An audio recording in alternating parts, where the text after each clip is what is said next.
11 games in the basketball world yesterday, and I'm excited to talk about them. But first, just a quick update on the Charles Oakley situation. I'll make this quick because there isn't much to say about it. Basically, Adam Silver wasn't too fond of what happened between Oakley and the Knicks organization either, after he was ejected from the game and banned from attending any games in the Madison Square Garden. Silver basically held a phone call with Oakley, Dolan, and of course, MJ had to be there as well to hash things out. Basically, the article said that everyone apologized and now Oakley is welcome back to as many games as he pleases. This kind of reminds me of like when you're fighting with your brother or sister, when you're a little kid, and then your mom tells you both to apologize and go to your room. Just like, if y'all don't stop with all this noise, I'm gonna whoop both of y'all and I don't care who did it. And that's just what it felt like to me. But now on to the good stuff, the games.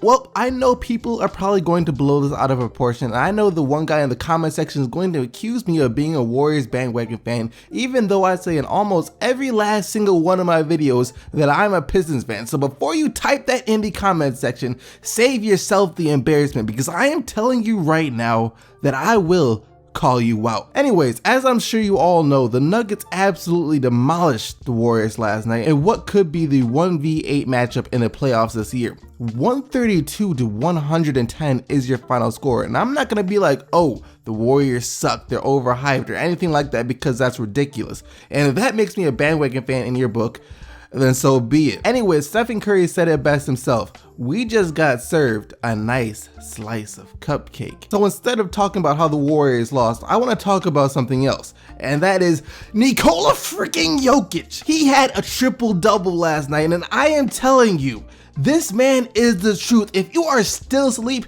stay asleep, because it is too late to be woke. And if you are woke, I'm gonna need y'all to represent your boy Jokic, because he is one of the most slept on players in the entire NBA. 17 points, 21 rebounds, and 12 assists. What more do I have to say? Like, I'm a freaking Pistons fan, and this guy excites me like crazy. I'll say it again. If you are still asleep, then probably stay asleep, because you're probably dead, because if this didn't wake you up, then nothing would. Dear Lord, this man is in his second season, and he's already putting up superstar numbers on a daily basis.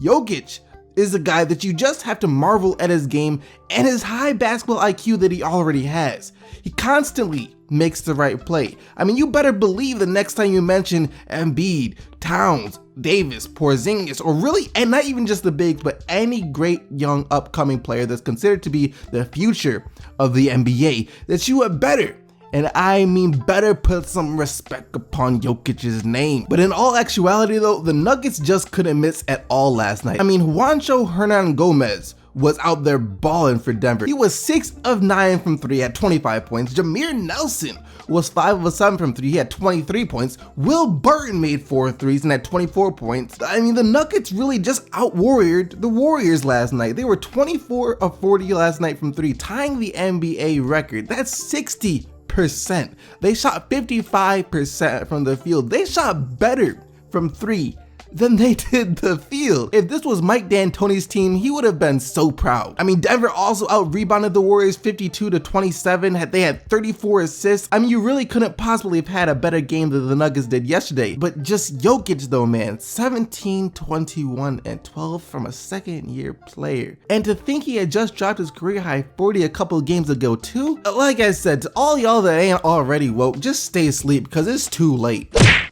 The thing about your favorite team pulling off a comeback the night before is that the next time they're down, you wait and wait and wait and wait for it to happen again, but it never does. That's what I was doing last night when the Pistons played the Bucks. They had just came back to beat Toronto the night before, and at some point I thought they would do the same this game, but it never happened. It never even came close to happening. 102 to 89 is your final score. Greg Monroe was out for blood against his former team, as he had was probably his best game of the season. 25 points and 13 rebounds for Monroe, and Michael Beasley also gave fans a taste of what he could have been on a more consistent basis, if not for some certain factors.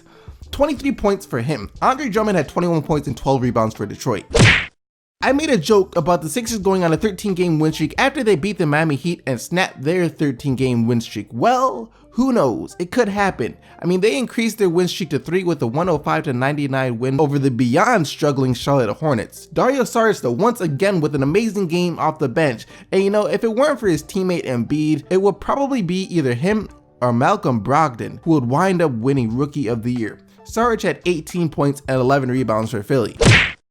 Dion Waiters made his triumphant return to the court after missing the past couple of games with a sprained ankle. He dropped 23 points and had 6 assists on the night. Goran Dragic scored 22 and Hassan Whiteside grabbed 19 as the Heat go on to lose to the Orlando Magic 116-107. Elfrid Payton scored 20 off the bench for Orlando. Evan Fournier had 24 and Vucevic grabbed 17 rebounds of his own. And the Magic snapped their 4-game losing streak.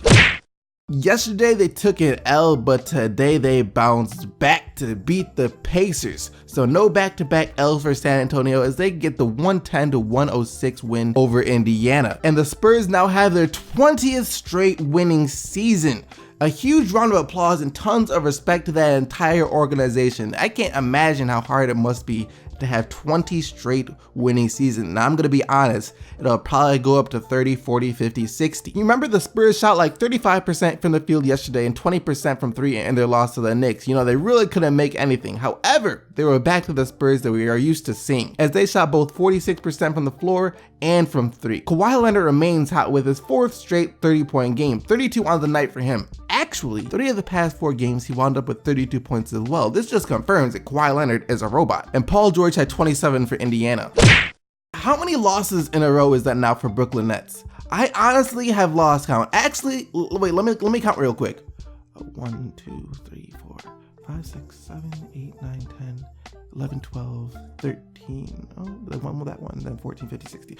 All right, so that's 13 in a row. Then they won one, then they lost, then they lost the rest. You know, maybe it will end at 13 just like Miami's did though, but I wouldn't bet on it. The Grizzlies got the 112-103 win over Brooklyn. 32 points from Mike Conley and Marc Gasol with a near triple-double of 19 points, 9 rebounds, and 8 assists.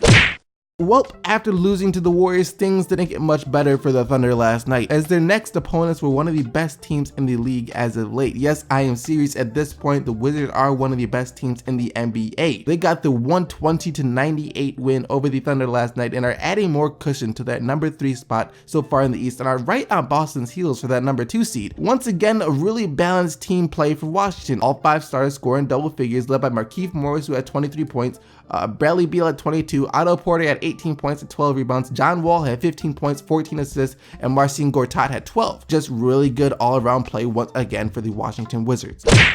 A poor fourth quarter from Dallas sunk their chances of upsetting the Celtics last night. They got outscored in the fourth 28-16 and fell 111-98.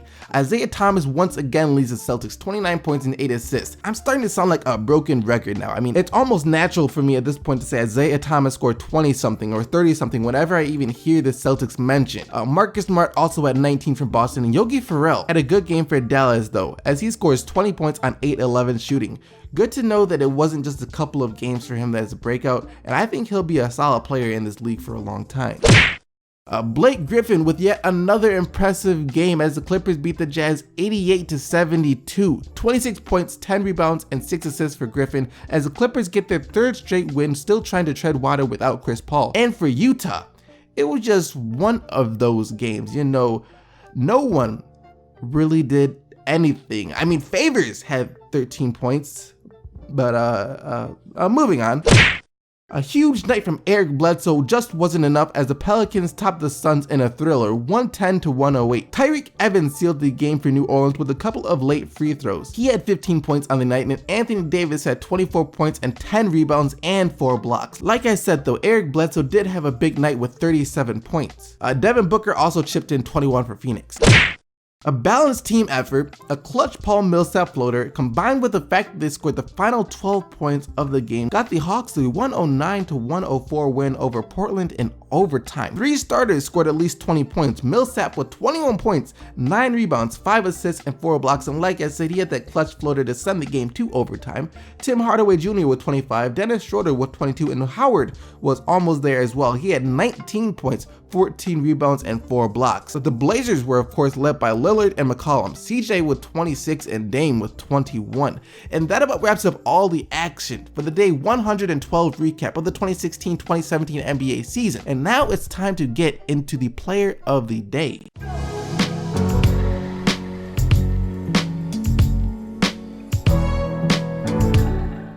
Yesterday, you guys selected DeMarcus Cousins and his 28 points, 14 rebounds, and 7 assists as your player of the day. And here are today's nominees. You have Nikola Jokic, 17 points, 21 rebounds, and 12 assists. Blake Griffin, 26 points, 10 rebounds, and 6 assists. Kawhi Leonard in his 32 points and 6 rebounds. Or Paul Millsap in his 21 points, 9 rebounds, 5 assists, 4 blocks, and a clutch floater to send the game to OT. You guys can go vote for the player of the day right now. The link to the poll will be in the description box below. Hope you guys enjoyed the video. Leave a like on it if you did, and don't forget to subscribe if you haven't already for more daily NBA videos. And until tomorrow, keep getting the buckets, Team SDC, and I'm out of here. Peace!